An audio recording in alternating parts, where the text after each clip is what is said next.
Now read along as you listen to the directions for Part C. Part C. Directions. In this part, you will hear several talks. After each talk, you will hear some questions. The talks and questions will not be repeated. After you hear a question, read the 4 possible answers in your workbook and choose the best answer. Then on your answer sheet, find the number of the question and fill in the space that corresponds to the letter of the answer you have chosen. Here is an example. On the recording, you will hear, listen to an instructor talk to his class about a television program.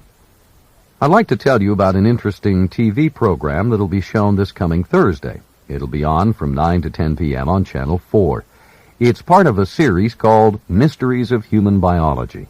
The subject of the program is the human brain, how it functions and how it can malfunction. Topics that will be covered are dreams, memory, and depression. These topics are illustrated with outstanding computer animation that makes the explanations easy to follow. Make an effort to see this show. Since we've been studying the nervous system in class, I know you'll find it very helpful. Now listen to a sample question. What is the main purpose of the program?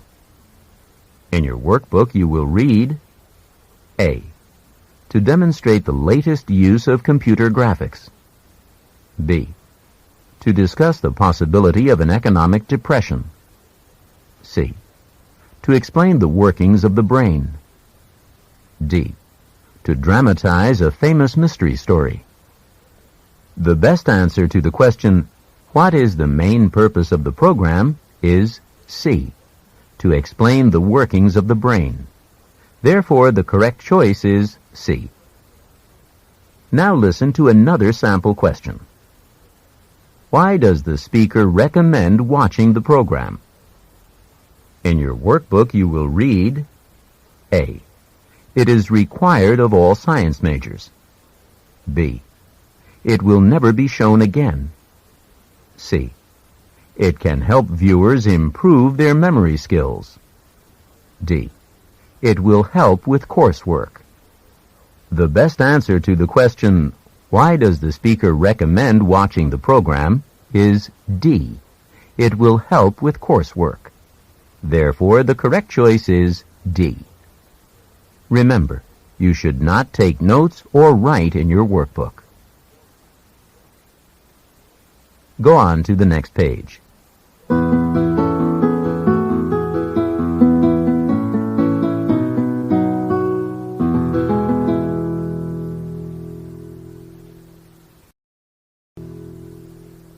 Now we will begin Part C with the first talk.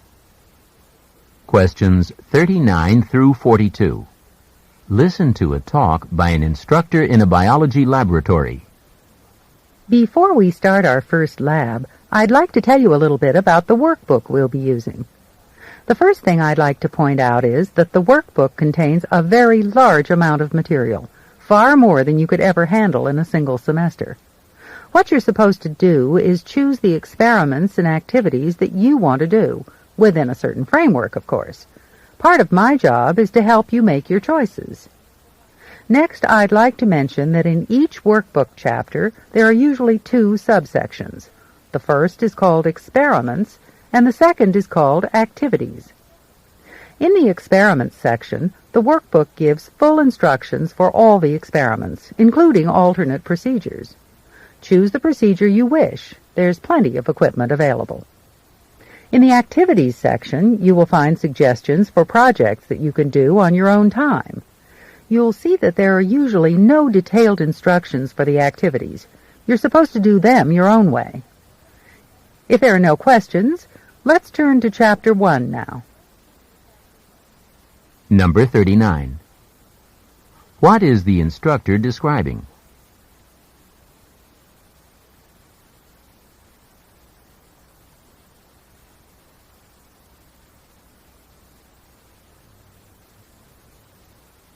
Number 40. What is the instructor's main point?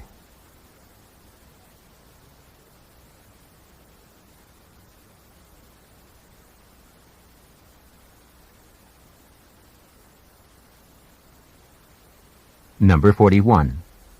How are the activities different from the experiments?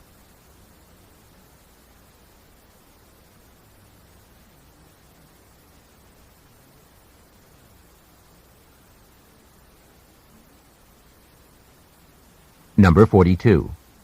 When would this talk be given?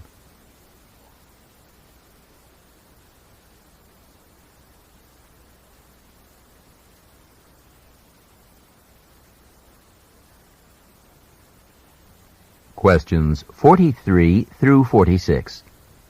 Listen to a radio broadcast about sleep. Do you have trouble sleeping at night? Then maybe this is for you. When you worry about needing sleep and toss and turn trying to find a comfortable position, you're probably only making matters worse. What happens when you do that is that your heart rate actually increases, making it more difficult to relax. You may also have some bad habits that contribute to the problem. Do you rest frequently during the day? Do you get virtually no exercise, or do you exercise strenuously late in the day? Are you preoccupied with sleep, or do you sleep late on weekends? Any or all of these factors might be leading to your insomnia by disrupting your body's natural rhythm. What should you do then on those sleepless nights? Don't bother with sleeping pills. They can actually cause worse insomnia later. The best thing to do is drink milk or eat cheese or tuna fish. These are all rich in amino acids and help produce a neurotransmitter in the brain that induces sleep. This neurotransmitter will help you relax, and you'll be on your way to getting a good night's sleep. Until tomorrow's broadcast, this has been another in the series, Hints for Good Health. Number 43. What is the purpose of the broadcast?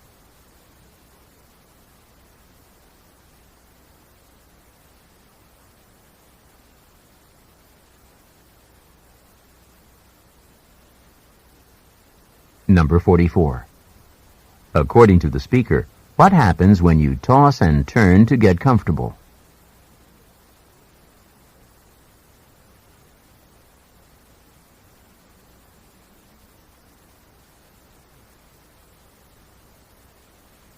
Number 45. According to the speaker, what sometimes causes people to have trouble sleeping?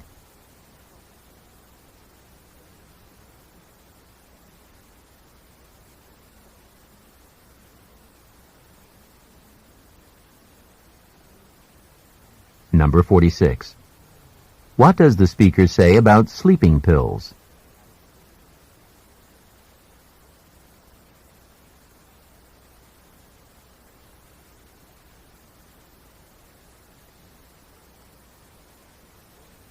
Questions 47 through 50.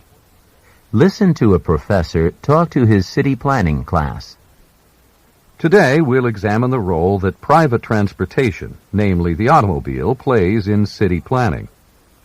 A number of sociologists blame the automobile for the decline of the downtown areas of major cities. In the 1950s and 1960s, the automobile made it possible to work in the city and yet live in the suburbs many miles away. Shopping patterns changed. Instead of patronizing downtown stores, people in the suburbs went to large shopping malls outside the city and closer to home. Merchants in the city failed, and their stores closed. Downtown shopping areas became deserted. In recent years, there's been a rebirth of the downtown area, as many suburbanites have moved back to the city. They've done this, of course, to avoid highways clogged with commuters from the suburbs. I've chosen this particular city planning problem, our dependence on private transportation, to discuss in groups. I'm hoping you all will come up with some innovative solutions. Oh, and don't approach the problem from a purely sociological perspective. Try to take into account environmental and economic issues as well. Number 47. How did the automobile affect the workforce in the 1950s and 1960s?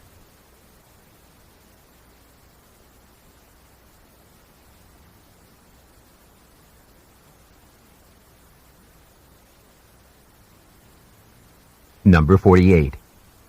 What problem did downtown city merchants face in the 1960s?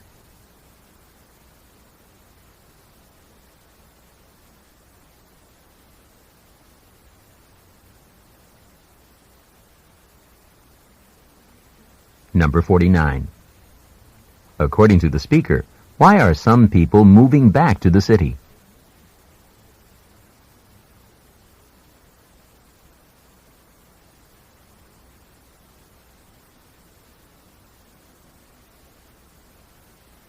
Number 50. What assignment does the professor give the discussion groups?